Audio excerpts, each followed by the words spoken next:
दुनिया के सामने शराफत का चोला ओढ़कर अमेरिका, इजराइल और यूरोप के नेताओं ने दुनिया के कुछ नेताओं को तानाशाह घोषित कर दिया है। जैसे उत्तर कोरिया के किम जोंग उन, वेनेजुएला के राष्ट्रपति मादुरो, रूस के राष्ट्रपति व्लादिमीर पुतिन या फिर इससे पहले सद्दाम हुसैन हुआ करते थे, और अब ईरान के supreme leader Ayatollah Khamenei. Europe, America और इजराइल के शरीफ जादों ने इन तमाम नेताओं को तानाशाह घोषित किया हुआ है, और ये आरोप लगाए जाते हैं इन लोगों के ऊपर कि ये अपने देश की जनता के साथ बहुत ज्यादा गलत करते हैं, उनको सताते हैं, तानाशाही दिखाते हैं। लेकिन दोस्तों, आज इन तानाशाहों की दिल में इज्जत बहुत ज्यादा बढ़ चुकी है, क्योंकि आज दुनिया के सामने जो एप्स्टीन फाइल आई है, उस एप्स्टीन फाइल में इन तानाशाहों में से किसी का भी नाम नहीं है। लेकिन अमेरिका, इजराइल और यूरोप के जो शरीफ जादे हैं, बड़े बड़े बिजनेसमैन हैं, बड़े बड़े नेता हैं, जो किसी को भी आतंकवादी घोषित कर देते हैं, किसी के भी कैरेक्टर का सर्टिफिकेट बांट देते हैं, उन तमाम शरीफ जादों के एप्स्टीन फाइल में घिनौनी हरकतें सामने आई हैं। बड़े बड़े नेताओं ने छोटी छोटी नाबालिग बच्चियों के साथ क्या कुछ किया है, एप्स्टीन फाइल में सब शरीफ जादों के नाम सामने आ चुके हैं। शराफत का चोला ओढ़कर दुनिया को मानवता सिखाने वाले ये यूरोपीय और अमेरिकी नेता, अमेरिकी बिजनेसमैन क्या क्या काले करतूत करते हैं, एप्स्टीन फाइल सामने आने के बाद सारी दुनिया देख चुकी है। लेकिन तानाशाह जिसको ये लोग कहते हैं, उनकी कोई काली करतूत सामने नहीं आई एप्स्टीन फाइल में। इससे आप अंदाजा लगा सकते हैं कि ये लोग दुनिया को किस तरह से बेवकूफ बना रहे हैं। एप्स्टीन फाइल के बारे में आप लोगों को मैं पहले बता चुका हूं। लगातार नई से नई चीजें, नए से नए नाम, नए से नए चेहरे सामने आ रहे हैं। कैसी घिनौनी हरकतें छोटी छोटी बच्चियों के साथ इन शरीफ जादों ने की हैं। दुनिया का कोई ऐसा बड़ा बिजनेसमैन नहीं बचा है जिसके नाम एप्स्टीन फाइल में घिनौनी हरकतों में ना आए हो। कोई ऐसा नेता नहीं बचा है बड़े से बड़ा जिसका नाम एप्स्टीन फाइल में ना आया हो। ये जो दलाल एप्स्टीन था, जो लड़कियों को सप्लाई करता था, छोटी छोटी बच्चियां इनको परोसता था, इसने अपना एक आइलैंड बना रखा था। उस आइलैंड पर दुनिया के बड़े बड़े लोग जाकर अपना मुंह काला किया करते थे, छोटी छोटी बच्चियों के साथ गलत काम किया करते थे। तो ये है शराफत का चोला ओढ़े हुए दुनिया भर के वो नेता जो दुनिया को मानवता का पाठ पढ़ाते हैं। फिलहाल मिडिल ईस्ट की तरफ चलते हैं। ईरान और अमेरिका के बीच हाल ही में जो ओमान की राजधानी मस्कट में बातचीत हुई थी, उस बातचीत के बाद फिलहाल कोई फैसला नहीं हो पाया कि ईरान अपने परमाणु प्रोग्राम को बंद करेगा या नहीं करेगा। ईरान की तरफ से साफ कह दिया गया कि हमने बातचीत तो कर ली है, लेकिन हम अपने परमाणु प्रोग्राम को बंद नहीं करेंगे, हम यूरेनियम का संवर्धन खत्म नहीं करेंगे, यूरेनियम बनाते रहेंगे और हमारी मर्जी है हम परमाणु हथियार बनाएं या ना बनाएं। आप हमें इस बारे में कोई ज्ञान नहीं दे सकते। साथ ही साथ जो बैलिस्टिक मिसाइलों का मामला था, लगातार इजराइल की तरफ से यह कोशिशें की जा रही थी कि अमेरिका ईरान के ऊपर दबाव डाले कि परमाणु हथियार के साथ साथ बैलिस्टिक मिसाइलें बनाना भी ईरान बंद कर दे। लेकिन ईरान ने साफ कह दिया है, आपको हमारे किसी भी प्रोग्राम से कोई मतलब नहीं है। आपने बातचीत की, हमने आपसे बातचीत की, आगे अगर आप किसी तरह की कोई बातचीत करेंगे उसके लिए भी हम तैयार हैं, लेकिन हम क्या बनाएंगे क्या नहीं बनाएंगे इसका फैसला करने वाले आप कोई नहीं है। दरअसल इजराइल को यह डर सता रहा है कि अमेरिका और ईरान के बीच परमाणु मामले पर कोई बातचीत हो जाती है तो फिर इजराइल को भी अपने परमाणु हथियारों को सरेंडर करना पड़ेगा।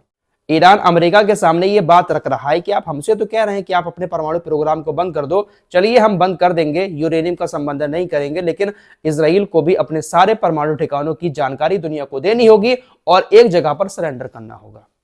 इजराइल, अमेरिका, यूरोप के कुछ देश ये रख सकते हैं परमाणु हथियार, लेकिन ईरान नहीं रख सकता। भाई किस तरह से दुनिया को शराफत के नाम पर, इंसानियत के नाम पर पागल बनाया जा रहा है, लेकिन सब के सब दोस्तों अंदर से बहुत बड़े काले हैं। फिलहाल ईरान की तरफ से लगातार यही स्टेटमेंट आ रहे हैं, चाहे वो विदेश मंत्री हुए, चाहे वो सेना के ऑफिसर्स हुए, सभी यही कह रहे हैं कि देखिए हम युद्ध शुरू करने के मूड में नहीं है, लेकिन अगर अमेरिका युद्ध शुरू करता है तो हम बिना इंफॉर्मेशन दिए अमेरिका के हर एक सैन्य ठिकाने को निशाना बनाएंगे जो मिडिल ईस्ट में अमेरिका के मौजूद हैं। लगातार धमकियां ईरान की तरफ से दी जा रही हैं, हम शुरू नहीं करेंगे युद्ध और ना हम करना चाहते हैं किसी भी देश से युद्ध। अमेरिका अगर चाह रहा है तो हम इसके लिए भी तैयार हैं। ईरान के विदेश मंत्री अब्बास अराक्ची ने मीडिया से कहा कि अमेरिका ने अपने बेड़े को मिडिल ईस्ट में तैनात किया हुआ है, जो यूएसएस विमान वाहक पोत तैनात है, इसके बारे में आपको बता चुका हूं। अब्बास अराक्ची ने कहा कि कितनी भी सैन्य ताकत अमेरिका बढ़ा ले, लेकिन हमें इससे डर नहीं लगता है, हम यूरेनियम का संवर्धन बंद नहीं करेंगे, हम यूरेनियम खोजते रहेंगे। ईरान अगर यूरेनियम खोजता रहा तो जाहिर सी बात है कि वो परमाणु हथियार बना ही लेगा, और हो सकता है कि बना भी लिया हो, अभी तक ऐलान करना बाकी है।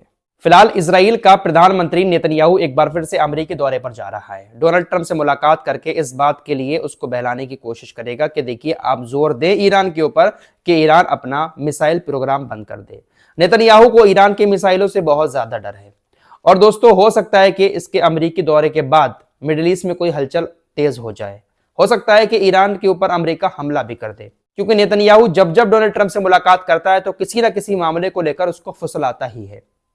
बाकी ये एप्स्टीन फाइल जो आई है, इसको लेकर भी ये कहा जा रहा है कि ये जो एप्स्टीन था, ये कथित तौर पर इजराइल की खुफिया एजेंसी मोसाद का एजेंट था, यहूदी था, न्यूयॉर्क के अंदर पैदा हुआ था, लेकिन ऐसे आरोप लग रहे हैं। और ये भी कहा जा रहा है कि कुछ फाइलें दबी हुई हैं इजराइल के पास ट्रम्प जैसे नेताओं की, तो हो सकता है कि इसी का दबाव डालकर कुछ ना कुछ ये करवा दिया जाए।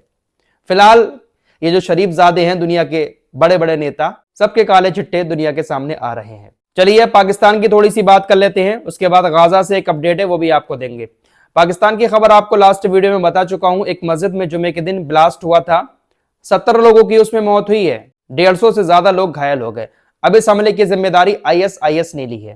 पहले आरोप लगाया पाकिस्तान ने भारत के ऊपर कि भारत ने आतंकियों को पैसा देकर यह हमला करवाया है। उसके बाद खबरें आई कि पाकिस्तान की पुलिस ने वहीं पर रहने वाले कुछ लोगों को गिरफ्तार किया है, उन्हीं का कोई रिश्तेदार था जो ब्लास्ट हो गया। लेकिन अब आईएसआईएस ने इसकी जिम्मेदारी ली है कि हाँ, हमने ये हमला करवाया था, आत्मघाती हमला था, 70 से ज्यादा लोग मस्जिद के अंदर मर गए। तो इस तरह की चीजें पाकिस्तान के अंदर आए दिन होती रहती हैं। पाकिस्तान की बात चली है तो इंडिया पाकिस्तान का जो T20 वर्ल्ड कप में मैच होने वाला है 15 फरवरी को, उसकी भी बात कर लेते हैं। अभी तक ये फाइनल नहीं हो पाया है कि मैच होगा या नहीं होगा। पाकिस्तान ने तो साफ इनकार कर दिया था, लेकिन आईसीसी एक्शन ले रहा है। आईसीसी मोटा जुर्माना पाकिस्तान के ऊपर लगा सकता है। फिलहाल पाकिस्तान ने टूर्नामेंट की शुरुआत कर दी है। पाकिस्तान को आईसीसी ने वर्ल्ड कप से बाहर नहीं किया है, लेकिन अगर पाकिस्तान भारत के खिलाफ 15 फरवरी को मैच नहीं खेलता है तो एक मोटा जुर्माना पाकिस्तान के ऊपर लगाया जा सकता है। फिलहाल मीटिंगें अभी भी जारी हैं। आईसीसी की तरफ से अभी तक कोई फाइनल डिसीजन या फाइनल जुर्माने का ऐलान नहीं किया गया है। हो सकता है कि 15 फरवरी को पाकिस्तान मैच खेल ले। अगर पाकिस्तान को मोटे जुर्माने से बचना है तो भारत के खिलाफ खेलना होगा, और अगर नहीं खेलता है तो शायद आईसीसी एक बहुत बड़ा एक्शन पाकिस्तान के ऊपर ले सकती है। हालांकि टूर्नामेंट पाकिस्तान खेल रहा है। आइए अब गाजा की तरफ आपको लिए चलते हैं। गाजा का हाल अभी भी दोस्तों वैसा ही है। लगातार इजराइल की तरफ से गाजा पर बमबारी होती रहती है। बमबारी अगर पूरी तरह से बंद कर देंगे तो फिर डर खत्म हो जाएगा, इसलिए किसी ना किसी बहाने बमबारी होती रहती है। फिलहाल इजराइल को भी नुकसान बहुत बड़ा हुआ है इस जंग में, बहुत सारे सैनिकों की भी मौत हुई है। ये जो आपकी स्क्रीन पर दिखाई दे रहा है, इसका नाम इत्जाक ब्रिक है। ये इजराइल डिफेंस फोर्सेस का रिटायर्ड जनरल है। ये कहता है कि पिछले 2 साल में हमने तकरीबन 2000 से ज्यादा लोगों को खो दिया है, मौत हो चुकी है और हजारों लोग घायल भी हुए हैं। ये आंकड़ा ये बता रहा है। बाकी आंकड़ा कितना बड़ा होगा इजराइल छुपाता तो है, लेकिन आंकड़ा बहुत बड़ा है। नुकसान इजराइल के लोगों को भी बहुत हुआ है, लेकिन बस वही है कि तानाशाही और अपनी हुकूमत कायम रखने के लिए इस तरह की चीजें लगातार हो रही हैं। फिलहाल अब लोग दुनिया के नेताओं को और दुनिया की पॉलिटिक्स को अच्छे से जान चुके हैं। कौन कितना शरीफ है, कौन कितना शराफत का चोला ओढ़े हुए है, आज दुनिया सबको देख चुकी है। जिसको तानाशाह बताया जा रहा है, उसको तानाशाह क्यों कहा जा रहा है? क्या वाकई में वो तानाशाह है या अंदर से गंदा है? अंदर से गंदा कौन है आज दुनिया देख रही है। जो तानाशाह है उसके कोई काले करतूत नहीं आते सामने। फिलहाल ये चीजें दुनिया में हो रही हैं। इस रिपोर्ट में इतना ही। कुछ और खबरों के साथ फिर हाजिर होऊंगा। अपना ख्याल रखिएगा। अल्लाह हाफिज।